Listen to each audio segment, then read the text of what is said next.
Halo, perkenalkan nama saya Graciela Talia Abigail. Nah, di video kali ini saya akan menjelaskan tentang pasar uang.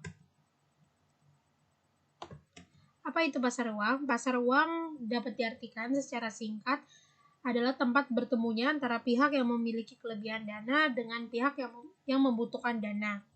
Nah, di dalam pasar uang ini, instrumen keuangan yang dijual adalah instrumen keuangan berjangka pendek atau kurang dari 1 tahun. Lalu apa saja tujuan dalam pasar uang?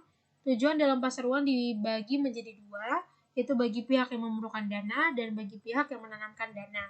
Bagi pihak yang memerlukan dana ada 4 tujuan. Yang pertama agar terpenuhinya keperluan jangka pendek. 2, agar terpenuhinya keperluan likuiditas. 3, agar terpenuhinya keperluan modal kerja. Dan yang keempat, sedang mengalami kalah keliling. Sedangkan bagi pihak yang menanamkan dana atau modal, terdapat 3 tujuan. Yang pertama, untuk memperoleh pendapatan dengan tingkat suku bunga tertentu, membantu pihak yang mengalami sulitnya dalam keuangan, dan untuk berspekulasi atau berinvestasi.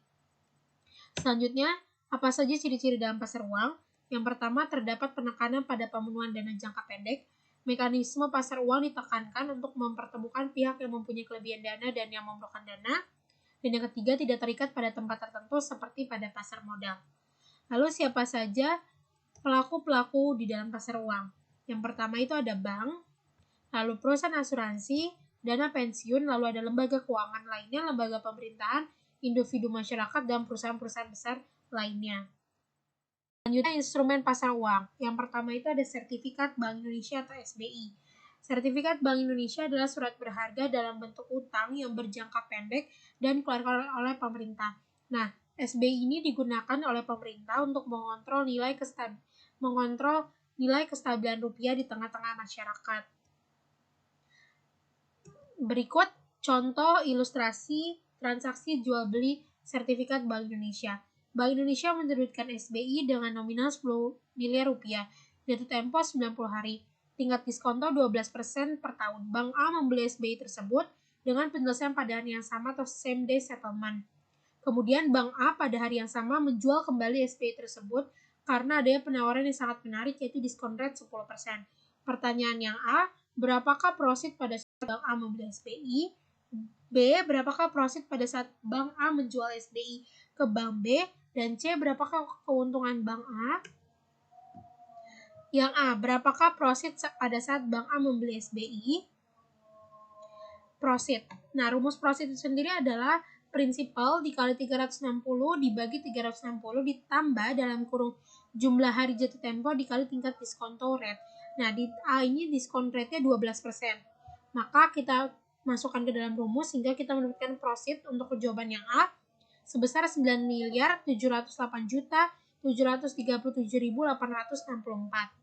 Yang B, pada saat Bank A menjual SBI ke Bank B, rumus profitnya sama dengan yang A, hanya berbeda di tingkat diskon rate-nya saja. Sehingga kita mendapatkan profitnya adalah 9.756.097.561. Yang C, berapakah keuntungan Bank A? Keuntungan yaitu profit pada saat menjual dikurangi dengan profit pada saat Bank A membeli SBI. Sehingga Bank A mendapatkan keuntungan 47.359.697. Lalu yang kedua ada Treasury Bills. Treasury Bills atau T-bills adalah surat utang yang dikeluarkan negara yang mempunyai jangka waktu tidak lebih dari 1 tahun. Sistem jual beli Treasury Bills ini adalah investor membelinya dengan harga diskon dan kemudian saat dokumennya jatuh tempo, investor akan mendapatkan keuntungan dari selisih harga diskon dan harga nominal. Yang ketiga ada Banker Acceptance. Banker Acceptance adalah instrumen pasar uang yang bisa dipakai dalam kegiatan ekspor dan impor dan dalam aktivitas transaksi valuta asing.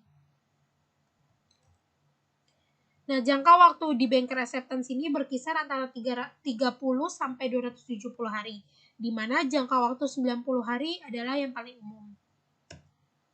Nah, ini contoh ilustrasi transaksi jual beli dengan Banker Acceptance.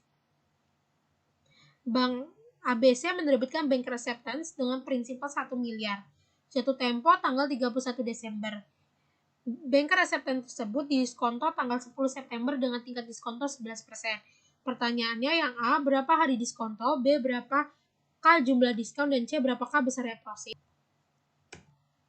Berapa hari diskonto? Nah, cara menghitung berapa hari yang akan diskonto itu dimulai 1 hari setelah banker acceptance tersebut dimulai adanya transaksi untuk diskonto. Di sini transaksi untuk didiskonto tanggal 10 September. Maka di bulan September yang dihitung harinya mulai tanggal 11 September. Sehingga di bulan September kita mendapatkan 20 hari, Oktober 31 hari, November 30, Desember 31 hari. Sehingga total hari diskontonya adalah 112 hari. Yang B berapa jumlah diskon? Tinggal diubah aja, yaitu harga prinsipalnya dikali dengan diskon rate-nya 11%, lalu dikali dengan jumlah hari diskonto dibagi 365 hari, sehingga kita mendapatkan diskonnya 33.753.424,66. Berapakah besarnya profit? Nah, profit adalah prinsipal dikurangi dengan diskon, sehingga profitnya 966.246.575. Selanjutnya ada commercial paper. Commercial paper adalah surat utang yang dikeluarkan perusahaan untuk investor tanpa ada jaminan atau kolateral, dipakai untuk membiayai kewajiban jangka pendeknya saja. Nah, ini dia jangka waktu jatuh tempo ini antara beberapa hari hingga 270 hari. Lalu yang berikutnya ada call money. Adalah instrumen pasar yang dipakai dalam aktivitas transaksi peminjaman sejumlah dana antar bank dalam periode yang berjangka.